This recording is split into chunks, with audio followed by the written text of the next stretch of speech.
everyone, I'm Matt. I'm Desiree. And we're bringing you this week's Rising Tide West Coast Swing Guide. We are back with one of our favorite guide series for sure. This is March Madness 2025. Ooh. And this first guide is Battle of the Tucks. Matt is going to explain how March Madness works here on the Rising Tide West Coast Swing Guide, and then we'll get into demoing our tucks and breaking them down. Lead follow.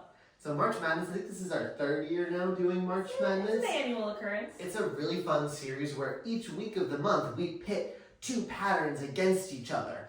And you, the viewers, get to decide which pattern wins by leaving a like or leaving a comment on the video wherever you're watching it, Facebook, YouTube, Instagram, wherever you're watching the video. All counts. And so the first pattern you're going to leave a like, the second pattern you're going to leave a comment, and then in the month we're going to reveal which pattern won each week of the month.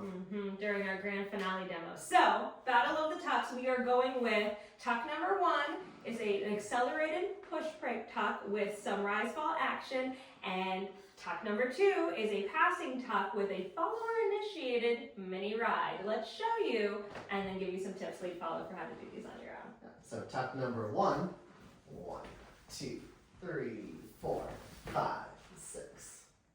Tuck number 2, 1, 2, 3, 4, 5, 6. So a couple tips for leaders. For tuck number 1, our push break tuck, really the biggest key here is thinking about that wind up. A lot of times we try to create this speed in the second half of the pattern, but we don't build it up in the first half of the pattern. West Coast Swing works a lot like a rubber band, where if I want to send an object further, I pull it back further. So same thing here, I really wind up this tuck so that we can build here. Once I've started the acceleration, I also need to stop the acceleration, because it would be very rude for me to accelerate Desiree and then give her no stopping point. So I want to create that stopping point on 5. So we wind up 3, 4, stop, 5. For our followers, this tuck doesn't have any triples in it.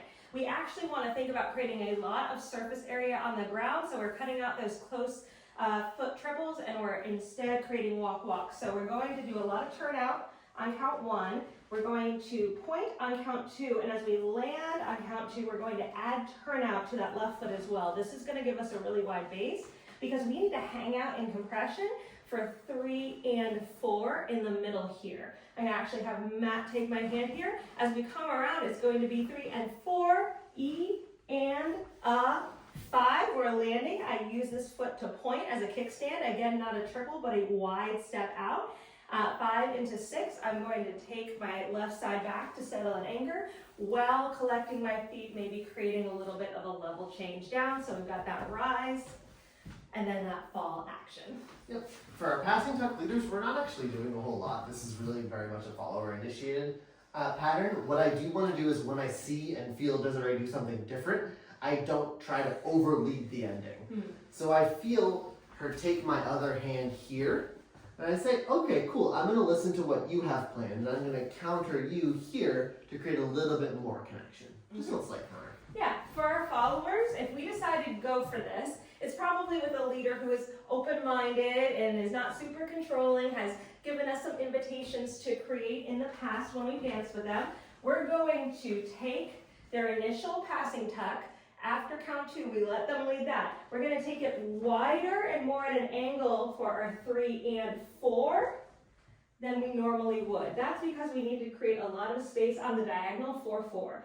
As I cross for 4, on my right side, I'm going to take my left hand and put it over my own right wrist. This is going to create a little bit of compression, a little bit of resistance to the leader. The leader is going to feel something different, and the leader is going to feel that I am putting myself on the spot, which means the leader will have to do a little bit of renegotiating their distance down the line. They may need to travel slightly back or stabilize this axis point that I'm creating.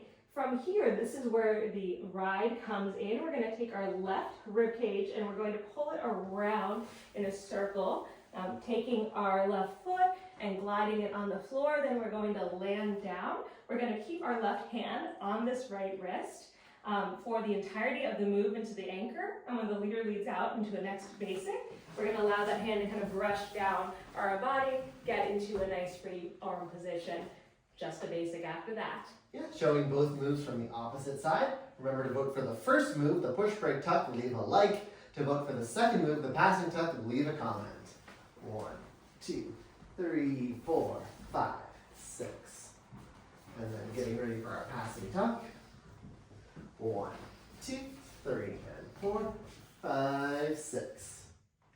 That was your guide. Thank you everyone for tuning in. If you like this video, be sure to give it a thumbs up, subscribe to our YouTube channel, like our Facebook page, and check out our website and online store link in the description. Have fun voting!